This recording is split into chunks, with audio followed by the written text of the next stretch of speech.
ఏమైందే? సీనుబాబుని ఊళ్ళో నుంచి ఎల్లగొట్టారక్క. ఆ విషయము నేను విన్నాను. అంత మాత్రం దానికి ఏడుస్తూ కూకోవాలంటే ఎర్రిమోహమా? సీనుబాబు 4 రోజులు ఊర్లో లేకపోవడం మనకే మంచిది. ఊర్లో ఉన్నాడనుకో లటుక్కున ఏదో ఒక రోజు జానకమ్మ మనవరాలి మెళ్ళో తాళి కట్టేస్తాడు. ఇప్పుడు అసలు భయమే లేదు. ఒకవేళ 4 రోజుల తర్వాత తిరిగి రాకపోతే ఉలిపై పొట్టేం కాదు, రాకెక్కడికి పోతాడు? నువ్వు ఏడుతూ కూకోమాక. మంది ఇప్పుడు దొరల వంశం.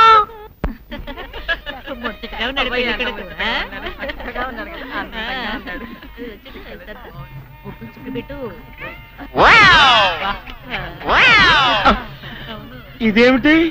ముక్క మీద నల్ల చుక్క కదా పెట్టాలి, తెల్ల చుక్క పెట్టారేమిటి? నల్ల బొట్టు పెడితే నీ రంగులో రంగు కలిసిపోద్ది.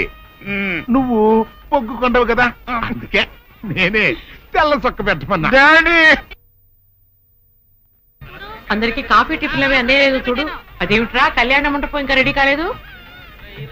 ఇటీ తీసుకోండి.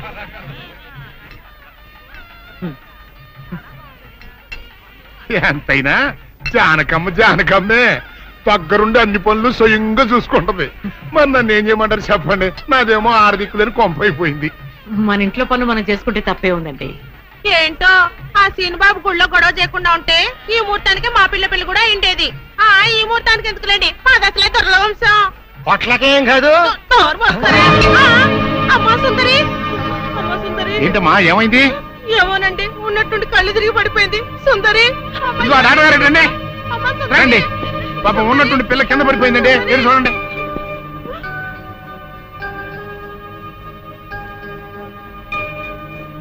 మీరేం కంగారు పడాల్సిన అవసరం లేదమ్మా.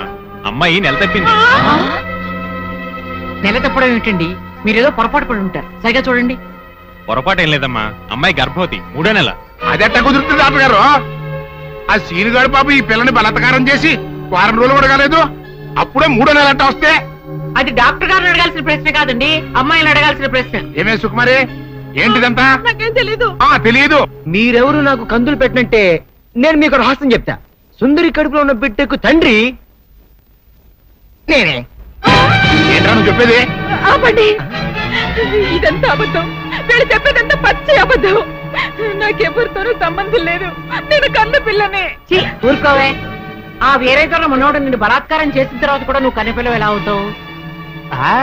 వీళ్ళంతా చెబుతున్నది నిజమే అయితే నువ్వు ఆడపిల్లవే గాని కన్నె పిల్లవెలా అవుతావు? కాదు, నేను కన్న పిల్లనే. నన్ను సీనుబాబు పాడు చేయలేదు. ఏంటి? సీనుబాబు నిన్ను పాడు చేయలేదా? మరి అతనే నిన్ను బలాత్కారం చేశారని అయ్యల పంచాయతీలో ఎందుకు అబద్ధం చెప్పావు? సీనుబాబుని నేను ప్రేమించాను, కానీ సీనుబాబు సౌందర్యని ప్రేమిస్తున్నాడు. సీనుబాబు నాకు కాకుండా పోయాడు అనుకున్న బాధతో నేను చచ్చిపోబోతే, సీనుబాబు నీకు దక్కాలంటే నేను చెప్పినట్టు నాటకం ఆడమంది మా అక్క. అంతేగాని నేను చెడిపోయిన దాన్ని కాదు. సీనుబాబు నన్ను పాడు చేయలేదు. అసలు నేనే తప్పు చేయలేదు. అబద్ధం, దాని మాటలేదు నమ్మకండి. కళ్ళు తిరిగి పడిపోవడంతో ఏదేదో మాట్లాడుతుంది. నోరు ముయ్యమైన కప్పనోరు. దాని అమాయకురాలు చేసి నువ్వింత నాటకం ఆడతావా? ఆ వీరయ్య ద్వారా మనవుడు తప్పు చేశాడంటే నేను నమ్ముతాననుకున్నావుటే. నువ్వు ఆడిన నాటకం నలుగురికి తెలియడం కోసమే నేను ఇలా నమ్మినట్టు నటించాను. ఏమిటే కూసావు? నీది దొరల వంశమా? ఏది మళ్ళీ ఇంకోసారి కూతకోయి నీ పళ్ళు రాల కొడతాను, జాగ్రత్త. వాసిని అమ్మ కడుపు మారా.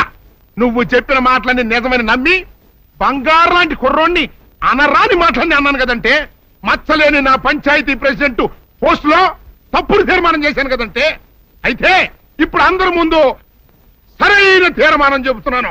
ఏరైదోరా మనవడు నిర్దోషి అని తేలిపోయింది కాబట్టి ఈ సప్పిడి సుకుమారి చెల్లెల్ని ఆ బాబు పెళ్లి చేసుకోవాల్సిన అవసరం లేదు.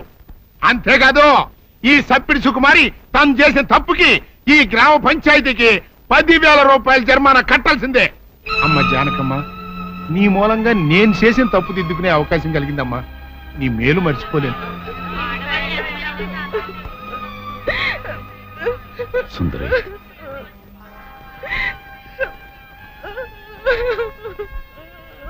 నిజమేంటో అందరికీ తెలిసిపోయింది.